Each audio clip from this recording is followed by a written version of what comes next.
Hi, this is Paul, and I have a very special guest today on my channel, someone whose work I've been following closely, and we've never spoken before. We've just chatted for a few minutes before I started recording now, but this is Alastair Roberts. And Alastair, why don't you introduce yourself a little bit? Thank you. I work with the Theopolis Institute and the Davenant Institute. I blog at Alastair Adversaria. I have a podcast, YouTube channel, and I do all sorts of things in various places. But most of all, I'm concerned with theology.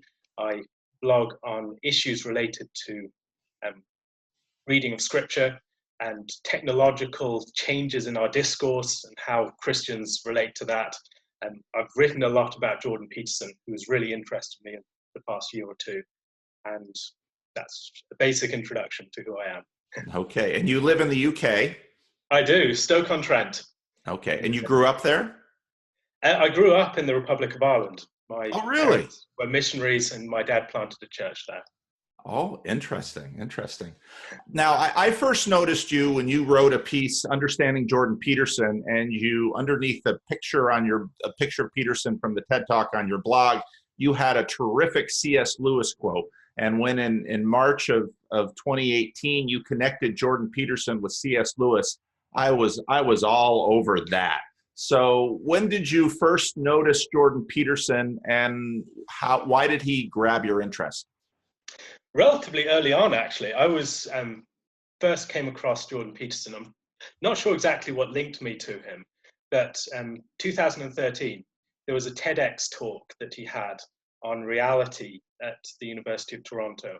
And I thought, listening to him, it was an interesting avenue into his thought. Most people first came to awareness of Jordan Peterson around the time of the Bill C-16, or in the context of the interview with Kathy Newman and the release of 12 Rules for Life. But for me, it was that video. And I saw that video and I thought, here's someone who takes reality very seriously and engagement with reality in a way that I don't hear many people speaking this way today. So um, my ears pricked up and I thought, I need to pay attention to this guy. He's saying something that isn't being said elsewhere. And his message is not primarily about free speech in the context that I heard it, about free speech, about all the controversial political issues that later became associated. But it's about how we relate to reality and thinking about reality as a realm with weight and significance that we need to come into contact with. And from that starting point, it's made a lot of sense about the way that he speaks. Because I think this vision of reality is something that underlies all of his work. It's not primarily about conflicts in the culture and these sorts of things. That's just the surface. The deeper level is, how do we embed ourselves in the reality and the truth of that reality? Okay. Now, as a theologian, you have what degrees from where? I have a master's from the University of St Andrews and a PhD from Durham. I did my PhD on the Red Sea crossing and Christian baptism, a study in liturgy and typology. That So sounds cool. I know a lot I'm of very people hearing that interested will say, in, what? But I think that sounds cool. I'm very interested in typology, which is about patterns, and I often think about them as musical motifs that we see developing through scripture. And that's very adjacent to the sort of thing that Peterson's talking about in these great archetypes that we see within Genesis and elsewhere. I would treat them slightly differently, but there's definitely a connection. The symbolic world of scripture has always fascinated me, and particularly with my work with the Theopolis Institute, it's something that I'm seeking to make more public and to discuss on a broader church level. That's really interesting. That fascinates me because, of course, the work of Jonathan Pajot and his work on the symbolic world, then that, because Pajot found Peterson too, and I think probably for similar reasons. Yes. So you followed him quite early when he, when he basically got grabbed by the status rocket with C-16. What were your thoughts when that happened?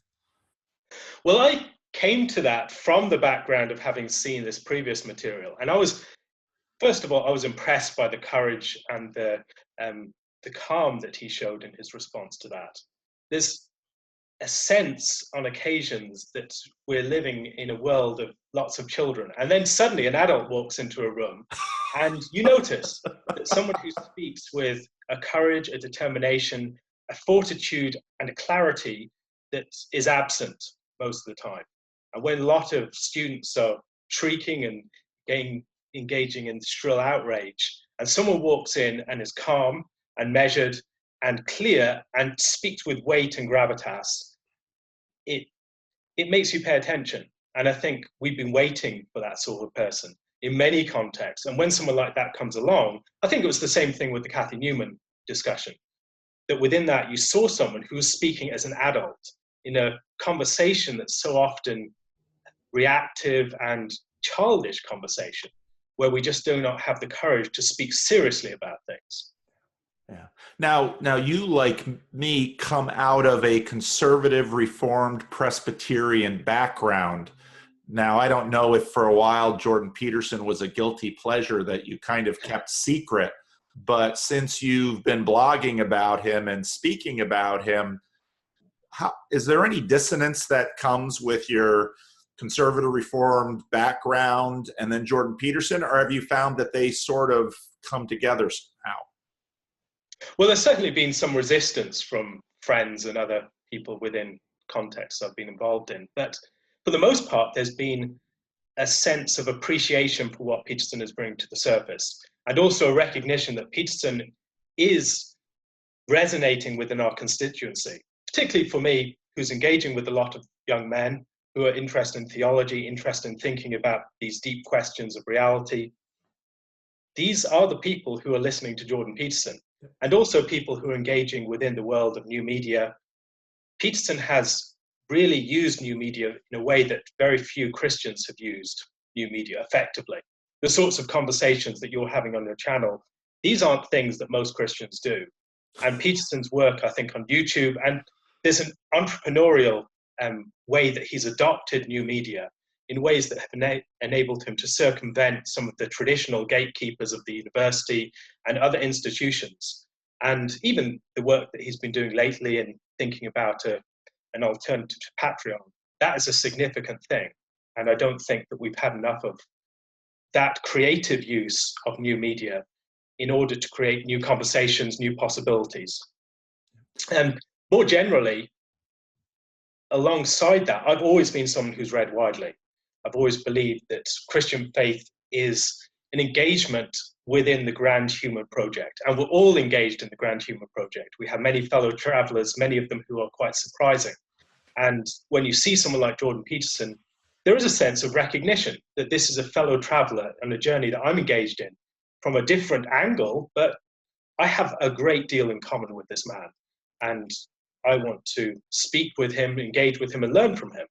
And so I've never had a sense of Christianity as something that prevents me from doing that. Rather, it propels me into that. Okay. Now I've mostly focused on the wake behind Jordan Peterson from a missiological perspective. I've also, that's kind of what I've done with my conversations with my other videos.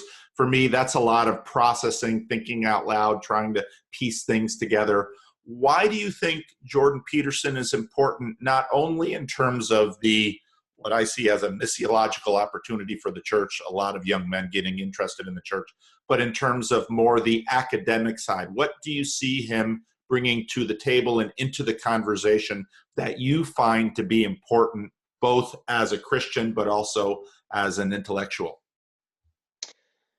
Yes, a number of things. I think one thing is that when we think about the scientific worldview and our account of reality, we've tended to have an account of reality in which all of the most salient aspects of human experience, love, joy, personal relationship, a sense of belonging within the universe, companionship, communion, society, all these things are seen to be almost epiphenomenal. And the reality of the world is fundamentally just matter in motion. And there's a lot of the scientific view that tends to give rise to that understanding, to alienate us from the reality of the world. That the reality of the world is ultimately one from which we're exiled and we exist on some sort of apparent surface that's created by it. Peterson's work, I think, challenges that. It gives an account of reality in which science is only part of the picture, and the salience of human experience, something that's expressed in the form of myth, is something that is true and real in a way that is not opposed by science, but complements science. And I think that's something that Christians have always had a deep sense of, even though we've not always articulated it well, that reality is not just about matter and motion, but these things that are aspects of our personhood, love, the reality of engagement within the world, truth, these sorts of things matter, and they're not just apparent. And I think the way he speaks to that is important. Also, when he talks about the development of the human person and the individual, these sorts of things, we've tended to think about psychology and the development of the human person very much as making people functional members of society. And we've not considered the way in which functional people who adapt well to society can actually be deeply dysfunctional within the bigger picture, particularly when you're thinking in terms of totalitarian societies like those of communism or Nazism. And I think Peterson brings a deeper awareness of the individual's connection, not just with the surface of culture, but with the deeper reality that underlies culture. And that the individual, in their experience of suffering, in their experience engagement with truth, and in their witness to truth, is the wellspring of a healthy society. Mm-hmm. And for those of us, I think, who have a sense of the importance of a community of witness as we challenge each other and seek to dig down deep wells into reality itself, so that the water of life will spring up and affect society, that's something that resonates with us. And so I really think that's something that Peterson could give to the church and to society more generally. So, for instance, I wrote recently on the subject of Peterson's engagement within free speech debates. And when you think about free speech, usually you think about it in terms of the negative freedom of not being restricted from expressing yourself. But for Peterson, there's a deeper duty than that, that we have the duty to seek truth, and that speech precedes in many ways thought. Speech enables us to internalize different voices, to engage with those voices in conversation, and out of that to have a deeper apprehension of a reality that underlies all of these things. And that, I think, is an account of free speech that I've not heard elsewhere. Yeah. There's very few people that are engaging with speech on that sort of level.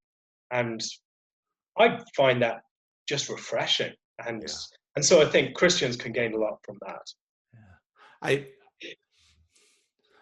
One of the things that impressed me about your work is that I don't see many people seeing Peterson at this depth. A lot of the evaluation of Peterson, both in the church and in the broader culture, has tended to focus on a lot of the attention-grabbing elements. Many of us, including myself, didn't know anything about him until C16, the Kathy Newman interview, and then later, 12 Rules for Life. So a bunch of these things.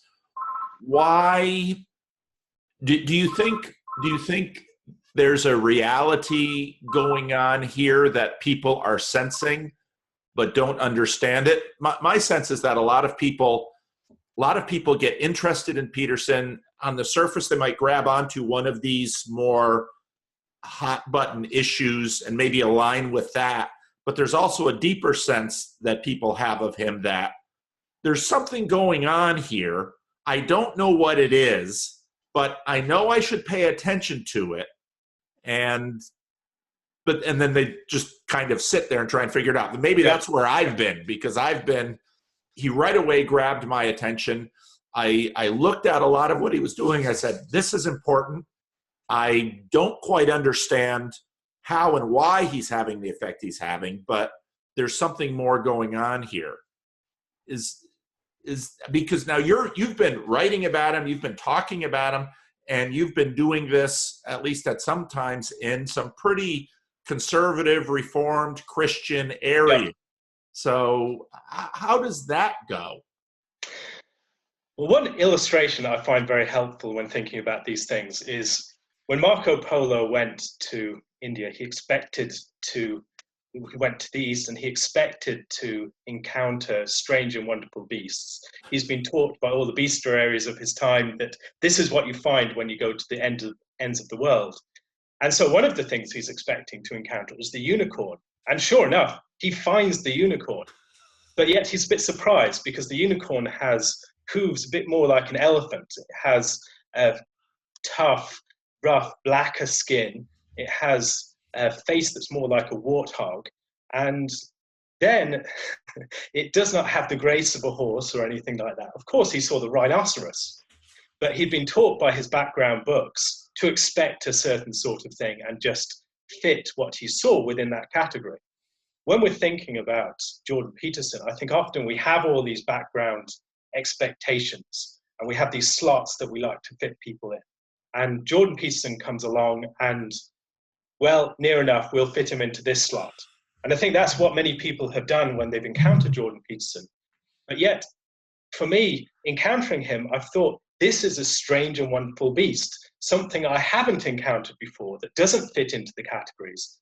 Let's pay more attention and let's dig a bit deeper and see what is there that explains all these different characteristics. And so that's really the way that I approached Peterson. And perhaps I had an advantage in having the first exposure to him, the exposure that I had. The other thing I think that is difficult within the current environment is everything is so snarled up within the antagonisms and polarizations of social media that we don't experience things in solitude. And so when we're responding to someone like Peterson, we're already primed to respond to him in a particular way by the social dynamics in which we first encounter him. So we encounter him being linked by someone who's to the right of us. And so we react to him as someone who's on that camp. But yet, if you read him in solitude, it's a very different sort of thing. He doesn't necessarily fit into the polarized sides. And that antagonism that we see playing out on the surface is just something playing out on the surface. Dig down deeper and you can see why one of my first encounters with Jordan Peterson was links from Metafilter, of all places. I mean, Metafilter is the extreme left, the blog. And it was fascinating. One of the first comments beneath the links was, this guy's amazing. He could start his own cult. But that sort of engagement with someone without knowing how they fit in, I think can enable us to come to discovery because we've not already presumed that we know what we're exploring and engaging with. And so for that engagement, I think out of that engagement, I've been trying to give other people a sense of, this guy is more than you think. You may be surprised at some of the things that he has to say. They don't fit into your familiar categories. Now, where do you think this thing is going? Some of my concern, you know, he did an interview with a Dutch blog, which is really an interesting blog to be associated with in the Netherlands. And he did a summary of 2018, and in many ways, he's been sort of an accidental tourist on this stage in that he, early on we learned from one unflattering article done by a colleague, he was looking to purchase a church, and then he was renting out this theater in Toronto and doing this biblical series talk. And then, of course, his book that he had been working on before any of this was released, and the timing couldn't have been more perfect. And then he starts this book tour, which has gone on for 18 months, which most of his YouTube fans can't have access to. His near nightly, I've been to a couple of them. They're very Petersonian in terms of what he's doing on stage. It's pure him. And again, being received by sellout crowds all around the world. But he was the subject of a number of hit jobs done early on by the media left that very much wanted to frame him quickly and put him over there. Yet most of his efforts have now he's done sporadic interviews on his YouTube channel, but there's a sense I get from a lot of followers of concern that he's kind of being distracted by the money and the status, and maybe he'll wind up as the new Dr. Oz on daytime American TV. So there's a fair amount of angst amongst the Peterson lovers out there in terms of what where he migrated to in 2018 in terms of his project. Any thoughts on this? Now, he says that the book tour ends in June. He will have, or May, and then he'll have May to October as kind of a sabbatical where he'll think and work on new stuff.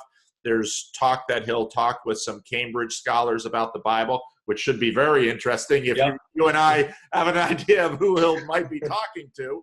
And then in November, he'll do a biblical series again. But then in January, his new 12 More Rules for Life comes out. And then I wouldn't be surprised if he starts another 18-month book tour, because that has to be both enormously personally gratifying for him. He gets a sense of that, but also financially lucrative for him. So amongst a number of people in his following, there's a fair amount of anxiety about where is he going to, it is not that he's going to get taken down by the left-leaning media, but that he's going to be basically tempted into an unfruitful corner. And some of the possibility that I think you've probably described right now better than I've heard anybody else describe it just won't come to fruition. Any thoughts on that? Well, first of all, I think that we should distinguish Jordan Peterson from the broader phenomena that he brings to the surface. Those things are not going to go away. There's still going to be a lot of alienated young men who can be connected with this sort of thing. That's not going to go away. The people that have surrounded him, they may move on to someone else, but the underlying dynamics are still going to be there unless they are properly addressed. And so I wouldn't focus just upon Jordan Peterson. There's a lot of movements that have a limited lifespan, but they have a great effect in the long term. They create a movement that you go through, and you go through it and you're no longer in the movement, but out the other side, you're a different person for having gone through it. And so I think that's something that might arise from his work, that there will be an impact left upon many people who will carry on that work in other ways.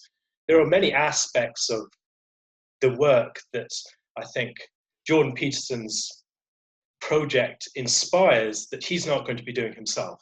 There needs to be a lot more work done in creating, consolidating, and developing imaginative new institutions that can resist some of the dynamics that restrict some of the conversations that we've been trying to have. A lot more extension of the conversation. So it's not just about Jordan Peterson, but all these different people who are, I think that's one of the things I've appreciated about your channel, that you reveal it's not just about Jordan Peterson, that Jordan Peterson has provoked a conversation that many people are having now. And even if Jordan Peterson were to leave tomorrow and just retire, that conversation would still be there and it would still be going on. And I think many of us will be continuing it in our various quarters.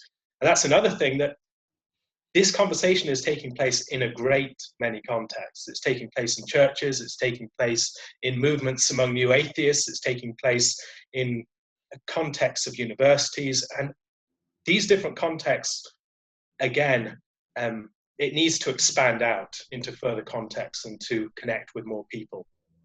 As for Peterson himself, I think he takes an awful lot upon himself. So I hope he gets a good rest sometime soon, because you can tell the pressure that he's taking upon himself, not least emotionally, with all the burden that you're bearing with different people's stories that they're sharing with you. And I do traveling around quite a bit for speaking and things like that, nowhere near as much as Peterson. And I know how exhausting it is to speak night after night for a month, and to just have a lot of people talking to you and sharing with you in ways that they're deep issues that they're deeply concerned about, and to share that with them and to be on that journey with them, that takes a lot of emotional energy. And it's a lot more energy than just speaking, even though speaking takes energy. And so I feel for him. I also admire his family. The amount that they have supported him is something, they're remarkable. You can't do that sort of thing by yourself. You need other people around you to support you. Yeah. And so I admire them greatly. I hope he takes a few months out just to relax, not just to do a new project. He needs to catch his breath. And also, I think my concern has always been that he doesn't become a reactive political voice, that what he's engaging in is not primarily a political struggle, but a struggle to get down beneath the level of politics to the bedrock of reality. And that's always been the danger, that as people engage with his work, they want to conscript him to their political sides. I think even Christians want to do that. They want to see him as an ally for their particular projects in engaging with others, rather than actually going down beneath those into the reality that should lie beneath. And that's where his work has been strongest. And I hope that that's what he returns to, and he does not allow the fame, the attention, and all the drive to get him involved in these political debates, that won't distract him. That's my concern. And I think at many points you can see him returning to that bedrock. And when I've seen him speak on free speech recently, he very clearly brought it down to the bedrock. And I was encouraged by that, because it's so easy to see the free speech issue just as a matter of antagonism against the left. And that's how many people I think have interpreted Peterson. He's just a reactive person on the right. But at his best, he's far from that. He's someone who's getting beneath the debates to something that underlies it. Oh, I think I'm on the same page with you. When I go to, so the last book tour event I went to was in San Jose, and Dave Rubin often starts out framing, because of who Dave Rubin is and what he's done with his channel, he starts out framing Peterson in that social political context. And every time I see Dave Rubin do that, I kind of, because because there's so many contexts for him. I think there's the side that you and I are interested in that tends to be more the philosophical, theological side. There's the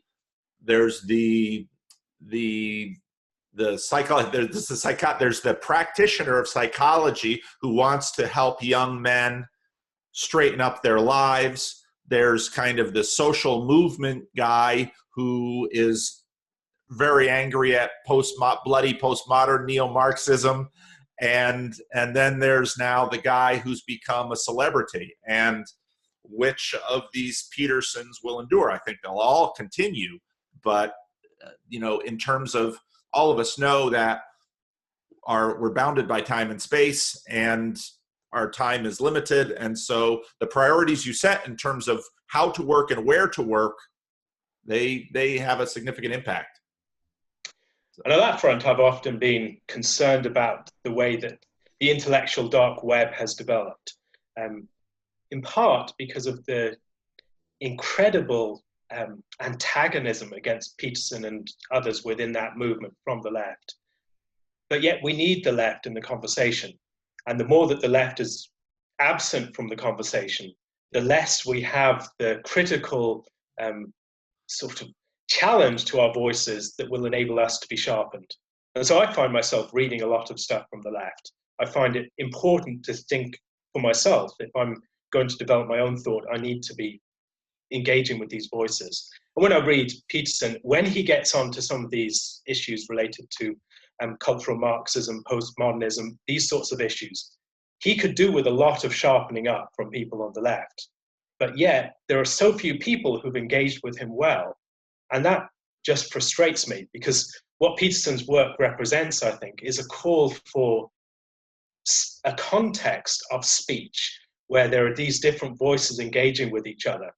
But yet he's been increasingly pushed into a corner where people are just talking with other people who agree with them, or on the same side of the political aisle, or on the same sides of certain political and social antagonisms. And I find that unfortunate. I'm not sure there's much that he could do about it in some contexts. But when people watched, for instance, the Cathy Newman-Peterson discussion, I think they saw something of an engagement between two sides and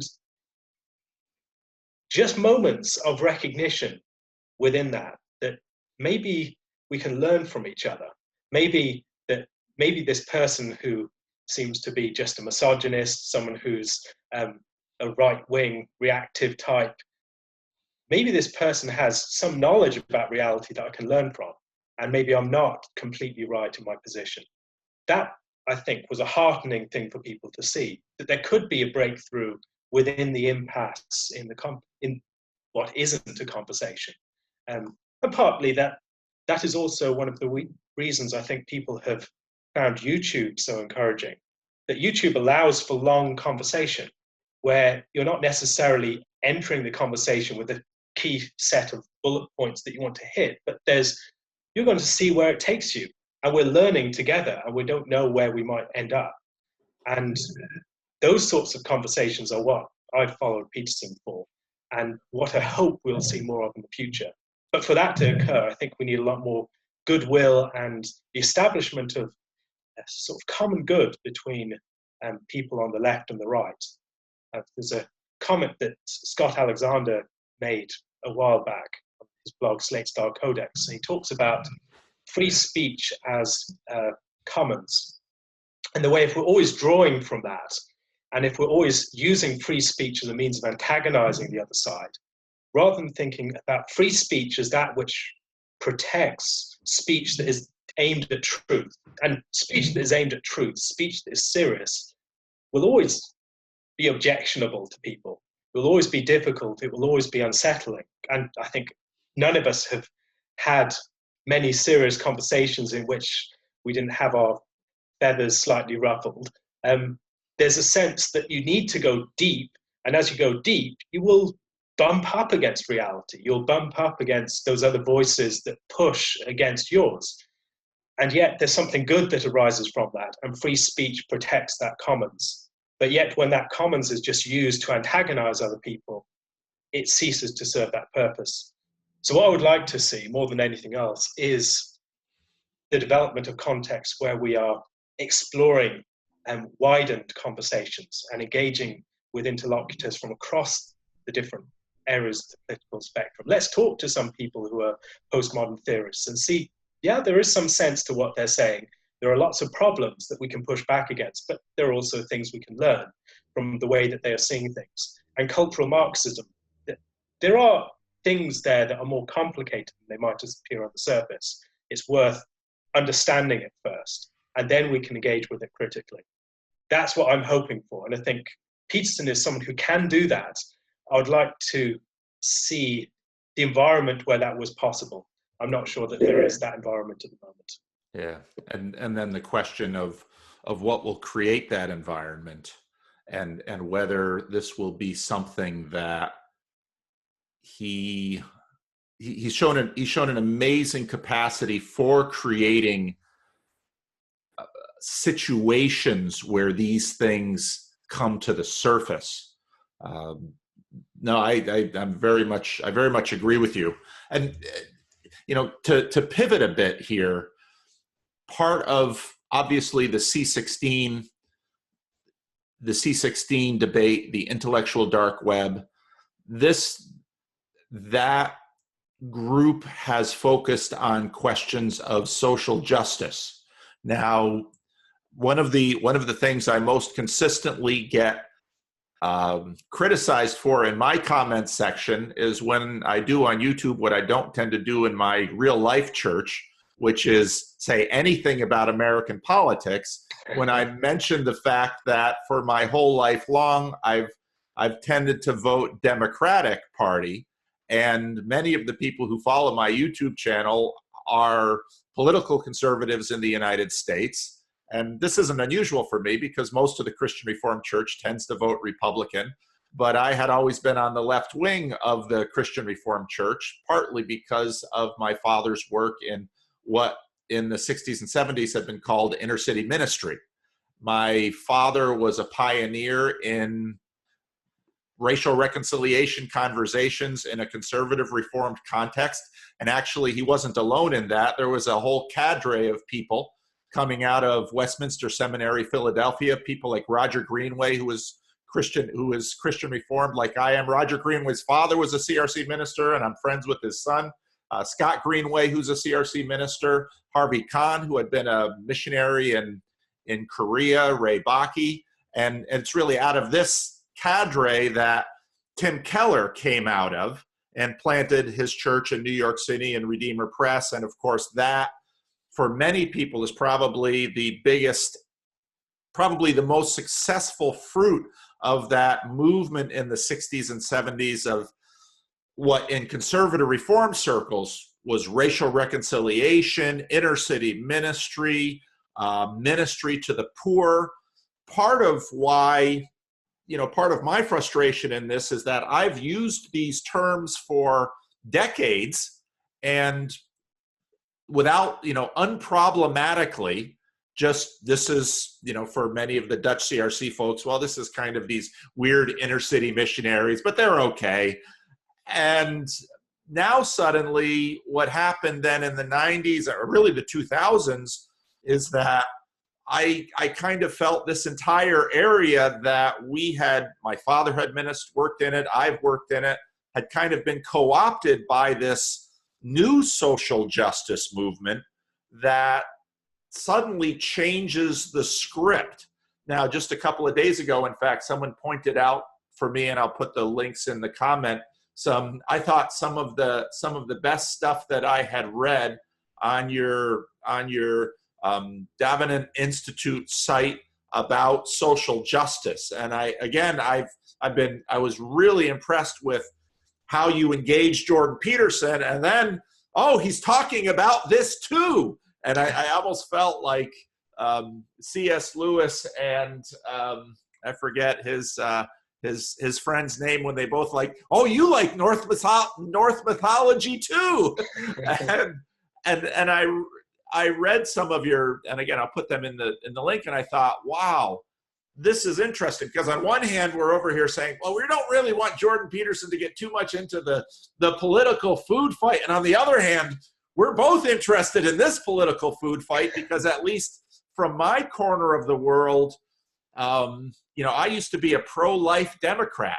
And now if you say a pro-life Democrat, people would say, there's no such thing. That's like a unicorn. I said, no, there used to be pro-life Democrats, but, so how did you get into this conversation about social justice and how social media and some of what's happened in the last 5-10 years has morphed that conversation? And partly because I've always been fascinated with the way that technology changes things, and particularly how it changes the way that we have certain conversations, and the dynamics of society have also really interested me. I'm a sort of online sociologist, anthropologist. I find it fascinating to watch people and what makes things, and what are some of the dynamics that lead to the conversations that we're having. Why are we relating to each other in the ways that we are? When it comes to social media, I think it has shaped these things immensely, and it's led to new antagonisms, it's led to new alliances. In part, it's broken down some of the distinctions between the conversations that you have on your side of the Atlantic and on mine. Many of these conversations have become far more related to each other, and there will be people participating in both. I think the social justice issue has also represented a movement from an older left that was far more interested in issues of poverty, and race would be associated more with that realm of dealing with issues of poverty and class and those sorts of injustices that relate to that. And a new sort of politics on the new left, which is associated very much with identity. And within that new politics of identity, it's interesting, class has very little salience within that new politics. And poverty does not seem to appear in the same way. For instance, you talk a lot about identities online. You don't really see poverty online. you can see a lot of many poor people just would not be online to the same degree or in the same ways or in the context where people as they're walking down their street, they will see down their neighborhood, they'll see poverty there, perhaps. But it's far harder where do you go to see poverty online? These things aren't visible in the same way. But yet the internet increasingly is the spectacle through which we understand society. And I think the whole movement around Trump represents something of that failure to deal with the issues of poverty, to engage with that world of people who feel disaffected, who feel cut off from a party that traditionally would have supported them, and made space for concerns like the pro-life movement. Think about the early pro-life movement. There were people on the Christian left who were arguing about abortion as violence against women's bodies and as a sort of escape valve for a deeper network of social injustice, that we do not provide for such women, we do not provide a secure social order, and as a result, we have abortion as an escape valve for that injustice. We need to deal with all of this because ultimately that is a case of violence against women's bodies.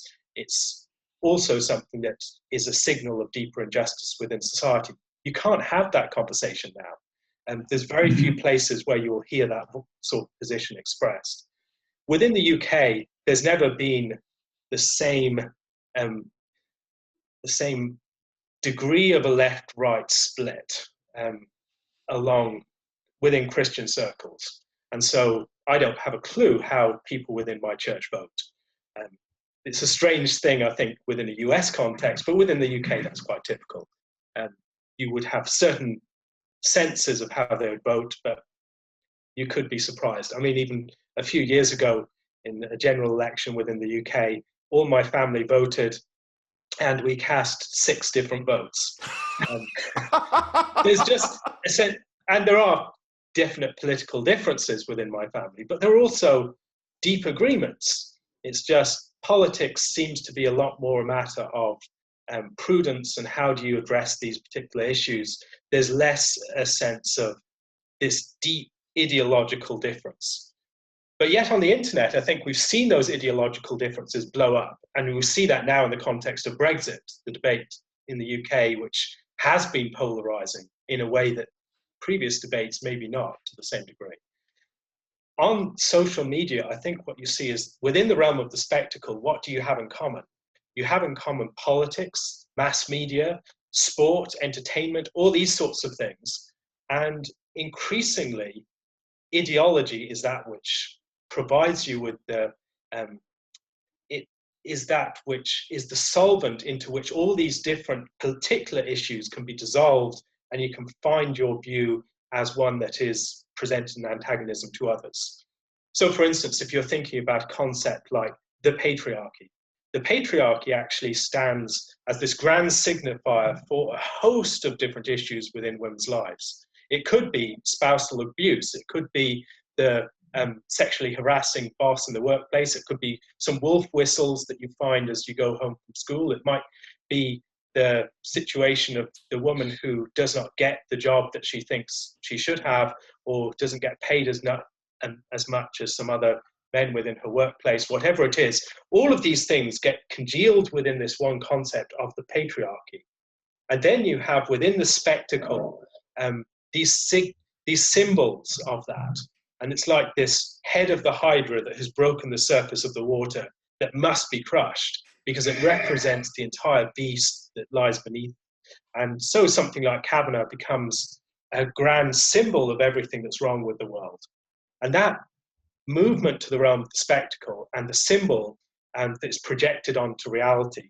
I see the same thing with Covington Boys and the reaction to that situation, which becomes not just a particular case of what should these boys have done and how do we deal with that situation. Actually, we're not the ones in the position to do that for the most part. We lose sense of any subsidiarity and local authority within that situation.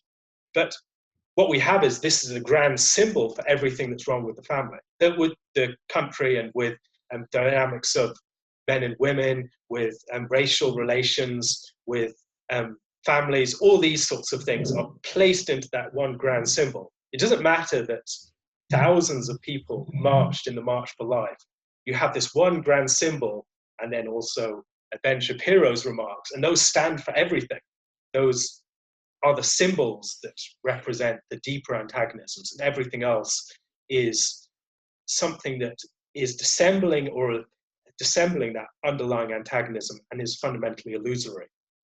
And so I think that new framing of the political landscape means that ideology has a lot more sway in a way that it wouldn't have in a context where you're a lot more locally rooted.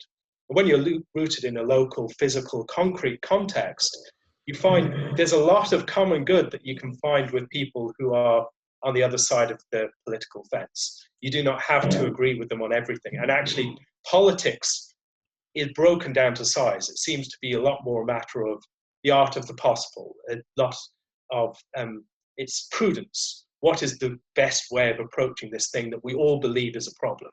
So when you're looking at homelessness, for instance, there may be different approaches to it, but fundamentally people agree that it is a problem and that we should have compassion and we should deal with it on some level. They disagree on the right approaches and the right level at which to deal with it.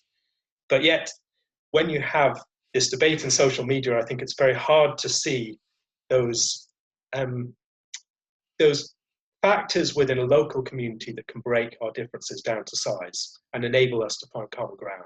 And I think as we've lost that, our antagonisms have become deeper and more intense. And then those get projected back into the concrete context. So we no longer feel that we can relate to members of our own families and people who live next door to us. You'd almost get the sense that we'd be better off if we just all turn the screens off and the TVs off for a little while and actually go out and talk to your real neighbor and discover that this, in a sense, we're living up in the heavenlies, which is these false reflective images of our imaginations instead of the actual intersectionality and diversity of a real life relationship, where in fact, well, you do share a tremendous amount of common interest and common language with this person with whom you're supposed to be a zero-sum mortal enemy of. Yeah. Now, in our email conversation before we got into this, before we had this conversation, you mentioned, and I thought that was a terrific observation, that ironically, what seems to be getting lost in these highly gendered conversations is just some of the most obvious aspects of gender within this conversation. Could you say a little bit more about that? That really got my attention. Well, I think as we've both noticed, Jordan Peterson particularly resonates with young men. And why is that? Is it just his message, or is it something about who he is? And I think it's something about who he is in addition to his message. If he were a woman of the same age expressing those same viewpoints, I think many young men would say, this is a very wise opinion, this is a wise woman, and I can learn a lot from this person. But yet they wouldn't so glom to him, to a woman who was saying those things, as they do to Jordan Peterson. I think it's the fact that Jordan Peterson is, as many people have called him, a father figure.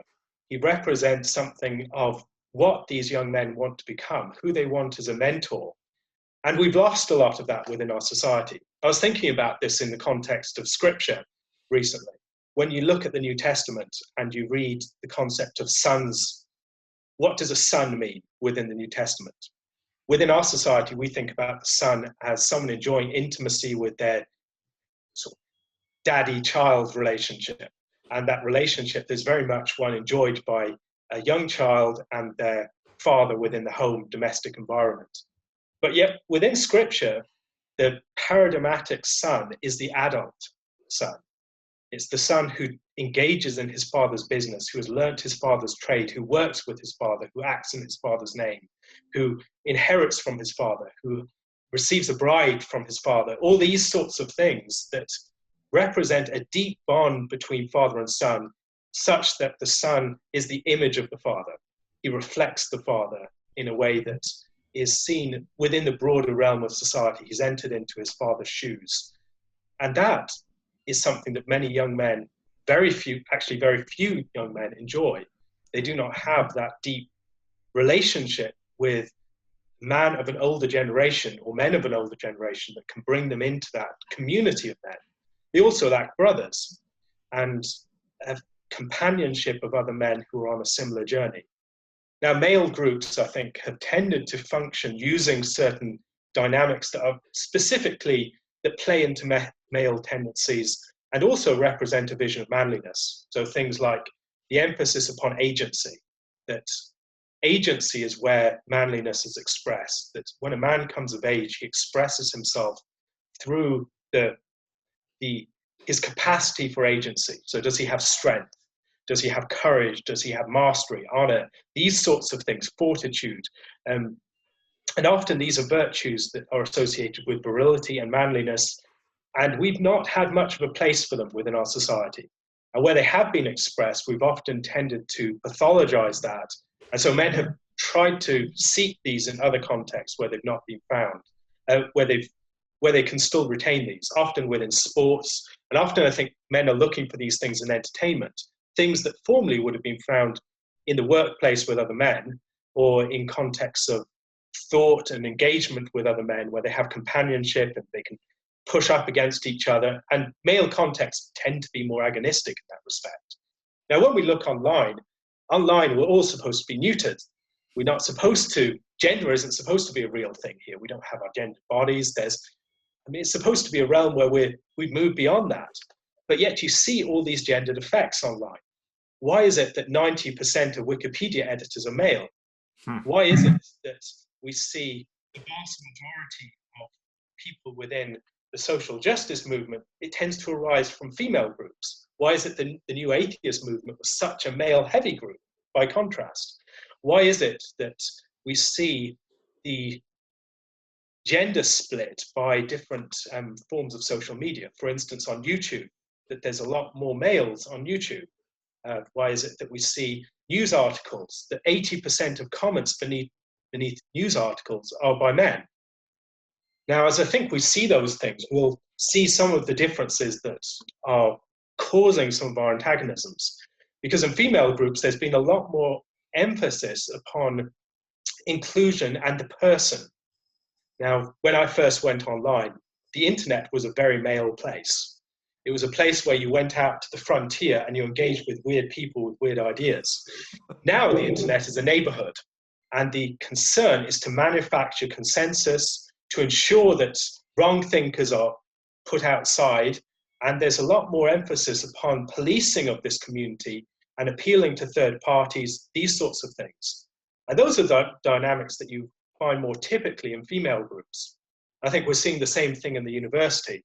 And Jordan Peterson has referenced this at points, that the whole social justice movement tends to be there is a correspondence, or there's a correlation between that and women, not just feminine traits, but being a woman.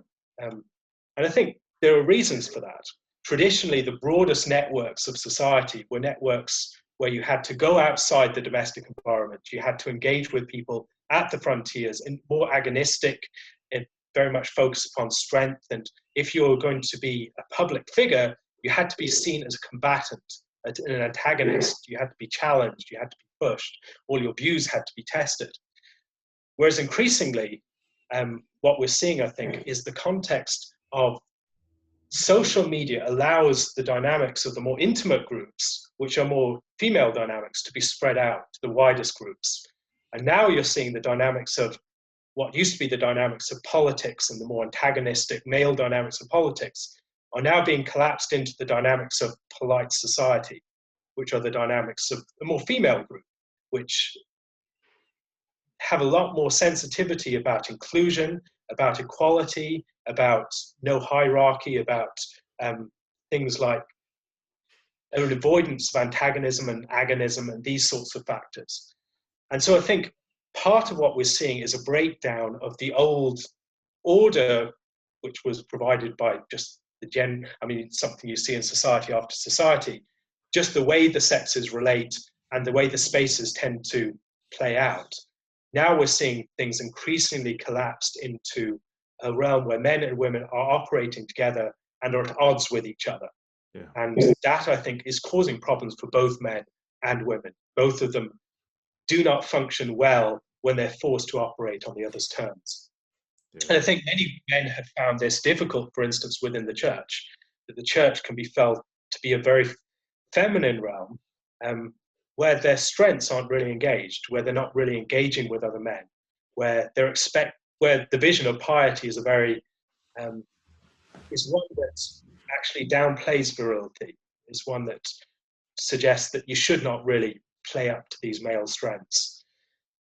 And so I think what Peterson has engaged with is this sense of alienation among many men from something deep within themselves, that men formerly would have expected to find companionship with other men, outlet for their manliness, their masculinity, and a sense of that having value in society, not just being toxic and having to be a neuter. I mean, we want men who aren't toxic, but we want men who are not just safe, neutered people, but people who are dangerous but good, people who have strength, but they use that strength to build people up and to engage with the fortification of society. And I think that sense of a disconnect is one that we're increasingly seeing online, where many of our debates are playing out in a gendered way. And so I think when you read some of Campbell and Manning on the rise of victimhood culture, that shift is a gendered one. It's a shift from the honor culture to dignity culture to victimhood culture. But honor culture is a very masculine culture. It's one that's focused upon male strength and agency, pushing against antagonism and standing up for your right and that of your family, and to a dignity culture which curbs some of the excesses of that. So you're not going to have a duel about this academic disagreement. You're going to work it out in the context of the academy. And if you can't do that, go to the law, and the law will sort that for you. But it's a sense of dealing with hyper agency, the excessive agency that can lead to violence. And now I think those agencies have increasingly turned to a victimhood dynamic, where you're protecting people who are not functioning as agonists and strong agency. There's an emphasis upon protection and ensuring empowerment, which is a different dynamic from power. When you're empowered, you don't have power yourself. The source of the power is outside. And so I think we've seen this sort of shift. And along with that, what we're seeing in the university is within those realms that are female dominated, we're seeing the dynamics of no platforming. We're seeing the manufacturing of consensus in a way that squeezes out debate and the agonism of actually working out these issues in argument. We're seeing appeal to third parties to close down opponents or to act against opponents. We're seeing attacks upon reputations, pathologization of opponents. These sorts of dynamics are the dynamics of female competition more than male competition. And I think what we're seeing is the challenge of dealing with a public square, dealing with realms of work, for instance, that are increasingly mixed between the sexes, and realms of communication. Whereas historically, these haven't been mixed. They've been far more distinct. There's been interaction. And that is a difficult thing to manage. And I think you're right. Historically, we have managed the integration of these aspects with differentiation. I read was it Ken Woodward? It was the Newsweek. It was the Time or Newsweek religion reporter wrote a book a few years ago, just kind of his summary of the last 50 years. And you had in churches this interesting interplay of, well, often men had all the official positions of power, but anyone who actually knew how the underlying power dynamics happened in those churches no one would argue that women didn't have a tremendous amount of power, often, in fact, veto power. Friends of mine would have, you'd have these, so in the Christian Reformed Church, we've had this huge fight over women in ecclesiastical office, and but it'd be very common to be in an all-male council meeting, and a man would, oh, he couldn't make the decision that night, and the pastor would, you know, slide over the phone and say, why don't you call your wife so we can make this decision tonight? I mean, everybody understood that the interplay of power and position was compartmentalized, but the nexus between them was often implicit and not formal, informal. And so now with this particular, there's kind of an analogy of, not only am I getting my identity reflected back to me from these electronic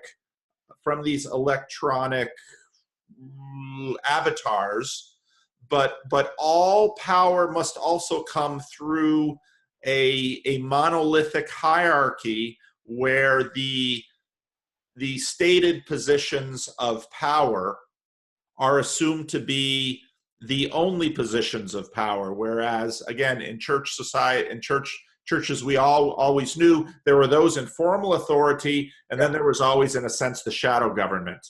And the head, but then the neck that turns the head. that's exactly right. And so you often have this implicit, that was a way of managing the gender differences and the gender conversation, but it wasn't legal, explicit, flat in a sense.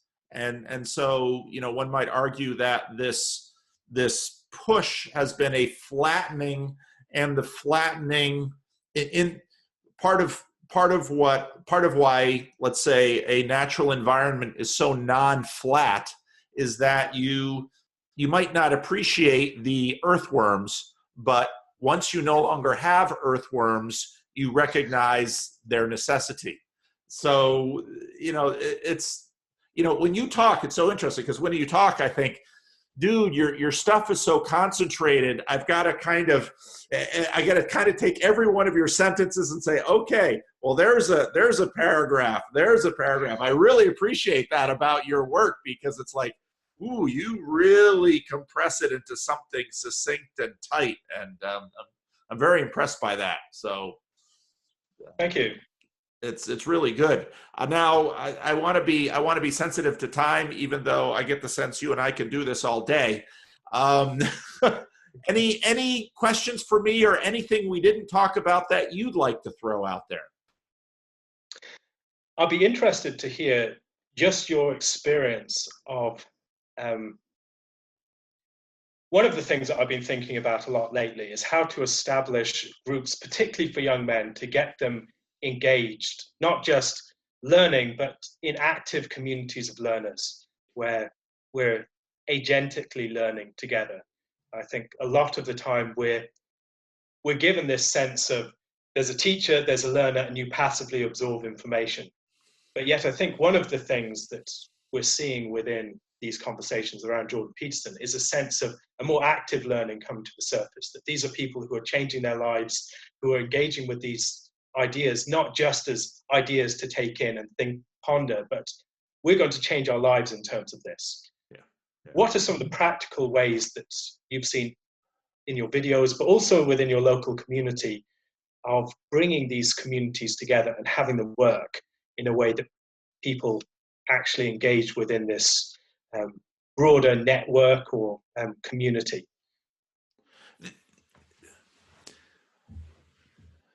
Apart from all of the blessings that Jordan Peterson has given us in terms of his body of work, has been that he has become sort of a flare that,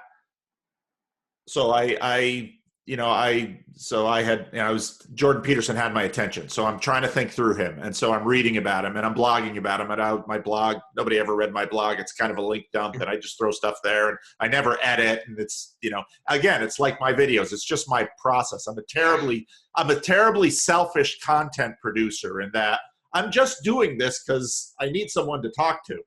But I And think that gives people something. I mean, I found this.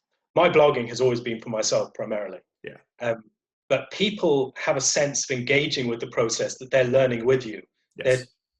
They're joining the journey. It's not just the fruits of your completed journey that you're giving before them and saying, you take this on board. You're saying, would you like to join me? I don't know where I might end up. Well, that's exactly right. So one of my friends in Southern California, I've done some online interviews with him, John Van Donk. I made a video because I thought YouTube is a different, I didn't appreciate how much of a social media YouTube was until I started making videos. And then I realized, oh, this isn't just a platform for disseminating videos. This is a social media, but it's a very different social media from Twitter or Facebook by virtue of its nature. So I made videos, and then suddenly I had hundreds and then thousands of people watching my videos. And as a pastor of a church of, there's 50 warm bodies, most of them over 70 on Sunday morning. This isn't normal. And so then a friend of mine says, well, you have to do a meetup. And I'd heard of meetup.com, and I thought, well, will anybody come? I don't know. But okay, I spent the $80 for 6 months, which is a terrible outrage. Why they get that kind of money, but I still pay it. And I just meet at Sacramento Jordan Peterson meetup. And then I set it on my channel, and I thought, we'll see if anybody shows up. And a dozen people show up. And they're not all men, but they're mostly men.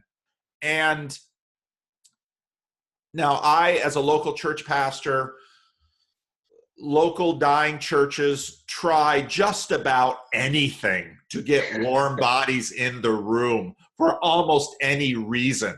And so you have Vacation Bible School. I'm a dramatically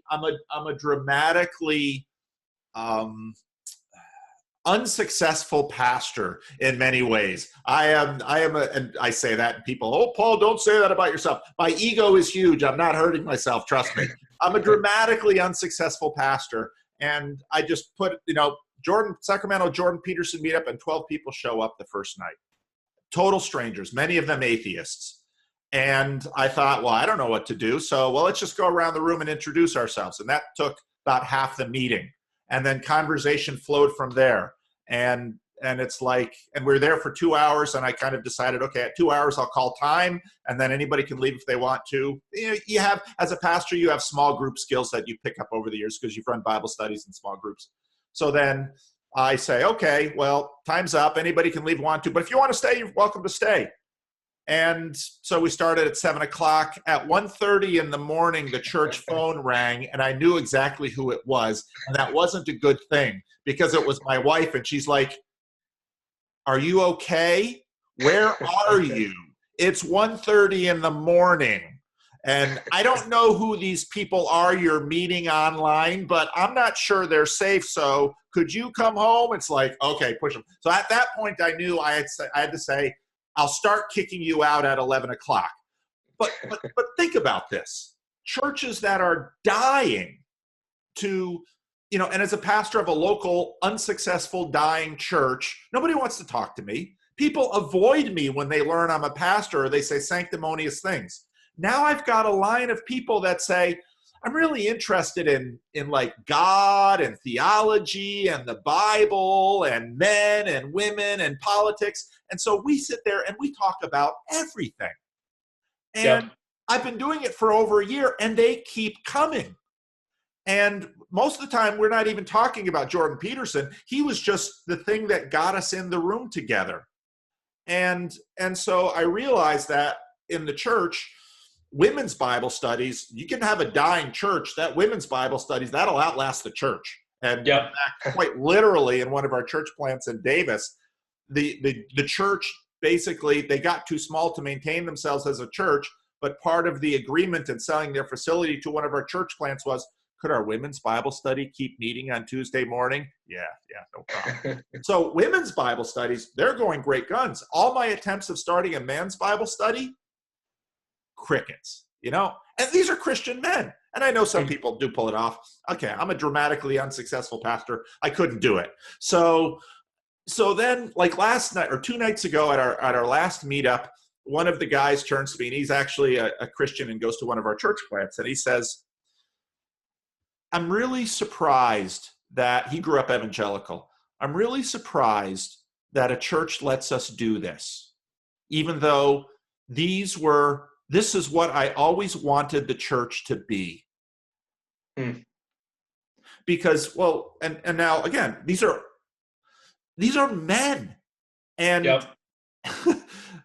and they, what do they want the church to be? They want, and this is something I learned very early on, and one of my rules in ministry had always been, I don't care in a small group setting how heretical or outrageous you have anything to tell me. As a pastor, you very quickly learn people will come into your office and tell you the most unbelievable things because they're true and because they need to tell somebody. Yep. So as a pastor, you get used to that. So I always tell my small groups, you can say anything in this group.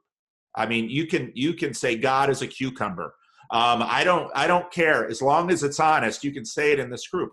And so what has happened in this is we have men coming together to it sounds terribly leftist, to speak their truth and to bond with one another. And we're not painting ourselves and beating drums and starting campfires. I'm not saying anything against that, but that's not what we're doing. We're just talking. But there's this huge need to obviously know and be known, to love and be loved, and for men to do this as men together and to not have to apologize for it or be embarrassed by it. And this has been, I've never had a ministry like this. And again, if you look at anyone who is, I post a fair number of conversations on my channel. And part of the reason I want to do this is because I want men to see other men talking. And a few of them are women. And some say, well, you hardly have any women. Well, that's because mostly men are coming to me. And Yep. mostly men, for very good reason, say, yeah, you can post it. YouTube is a place for people with little to lose. That's my conclusion. But so then when I look at this and I say, why, what has happened to the church that this is not a place where people can come and speak honestly about what's in their hearts? And I know I'm a pastor. I've got vows in my ordination. I'm under theological subscription. All of that is true. But why is it surprising for some people that a church would be such a place, when I think I have always wanted the church to be such a place? And now, in many ways, thanks to Jordan Peterson, I am realizing what I've always wanted, but never knew how to get there. Yes. And then I talk to other pastors and say, you should do this. And they kind of look at me like, well, I don't know. And it's easier for me because I have a YouTube channel. I get that. And so I tell pastors, if you want to start one, I will travel to you and I will publicize it on my YouTube, and I will gain a group. I will get people, warm bodies in the room to start. But you have to keep the conversation going. And once people get the sense that this is a place where they can confess, where people can hold each other accountable, and we haven't figured out how to do this. At this point, we're just talking, and we haven't really been able to establish rituals or institutions. Some of that probably will have to happen, but these are very early days. So that's, and to me, again, nothing has been more fun. And you talk about sonship. So my father, who planted this urban church in Paterson, New Jersey, and worked on racial reconciliation, he passed away in 2013. And if my father were alive today, he would be all over this. Yeah. Because we've never seen anything like this. And it's wonderful and glorious. And I look at it and say, the kingdom of God is coming. I can feel it. I found it incredibly exciting myself. My work takes me around different parts of the US, particularly, and parts of the UK. And most of the people that I talk to, most of the people who attend the meetings that I'm speaking at are men. And generally, I'm speaking about biblical theology. I'm speaking about certain social issues, things like that. And I've found so many men hungry for these sorts of connections, to have first of all, contact with reality. Let's talk about things that really matter. And let's talk about them in a way that shows their gravity. That talking about reality is dangerous. It's not safe. You can't come to it with a sense of this is everything that's going to come out from it. And we've got these predefined answers. Those are what you're going to arrive at. You will find surprises along the way. It will be unsettling. And yet, I think many people are hungry for that sort of thing because they're hungry for reality. Yes. And looking at many pastors, the way that they declare Christian truth, if they declared it with half the conviction and passion and gravitas as Jordan Peterson, we'd be doing a lot better. And I think when I'm looking at Christian truth, I spend most of my time in the Bible. That's my work, that's my area of study. And looking at patterns within Scripture that show there's this deeper order and musical character to the Bible. And so I feel a lot of affinity for what Peterson's trying to do, to show that this text isn't just about some events that happened back then that needs some literary analysis or some historical discussion, but this is a text that has resonance for our lives today. And it's something that has a power to change the way that you view the world and you engage with reality. It is a myth in that full sense, not in that sense of just being a fable, but in the sense of being an orienting story that helps you to order your life to reality. And I just do not see many people presenting the Bible that way. Yeah. When you read through the story of Genesis, for instance, there is so much there that you can build upon. And it's a very it's a dense literary artifact that takes a lot of study to see some of the patterns that emerge. And yet those patterns disclose deep truths about our day-to-day lives and how we can find orientation within a world. And even worship. It's another thing that within the Theopolis Institute, so much of our work is about making that connection between Bible, liturgy, and then culture. And within liturgy, there's a deep orientation to reality. This isn't just play acting and entering into a private space where we relate to God. These are the orienting practices of life where we bring the matter of our work and our lives to God and present ourselves before Him, where we are formed together as a people, where we are given new names and identities, where we are those who are oriented towards the worship of the living God. When we recite the creed, that is an orientating manifesto for human existence.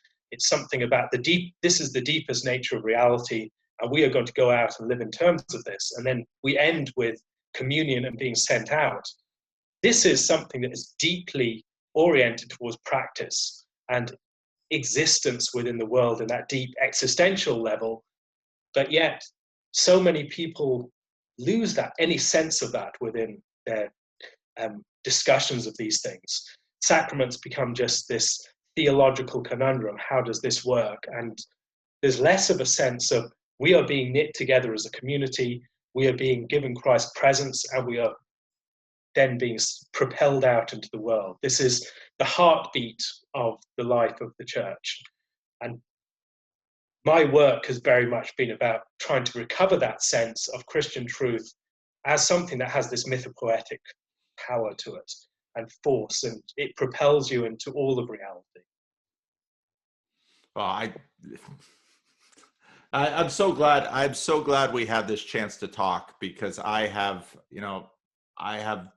been really enjoying what I've read from you, and there is something very much to having, even if it's through this crazy electronic medium, where somehow somebody in the UK and somebody in California in the United States can talk in real time and record it and then upload it and share it. That's what an amazing opportunity. But I've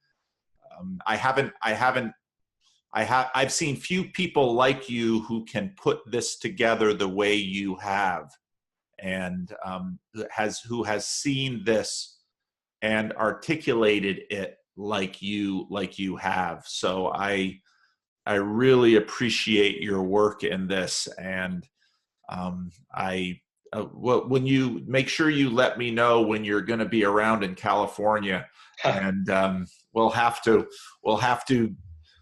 do something out here if I can. I did visit Sacramento a year or so ago. Oh no! Well, I'll be out in California later this year. Okay.